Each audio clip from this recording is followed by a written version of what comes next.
لیمو شیرین در آب و هوای گرم و خشک رشد میکنه. چرا؟ یک، مقاومت در برابر خشکسالی هستش. این درخت به خاطر مقاومتی که در برابر خشکسالی داره و همچنین ریشه قوی و عمیقی داره میتونه از آب خاک استفاده کنه. دومی، نیاز کم به آب هستش. به دلیل اینکه در برابر خشکسالی مقاوم هست و آب کمتری هم نیاز داره. سومی، مقاوم در برابر دمای بالا هستش.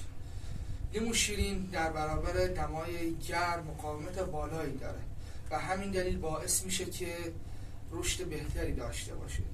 و چهارمی، مقاومت در برابر بیماری ها و آفات هستش. در آب و هوای گرم و خشک ابتلا به بیماری ها و آفات کمتر هستش و این فرصت رو به لیمو شیرین میده که بهتر رشد کنه. بنابراین لیمو شیرین در آب و هوای گرم و خشک بهتر رشد میکنه و محصول با کیفیت تری رو به ما میده.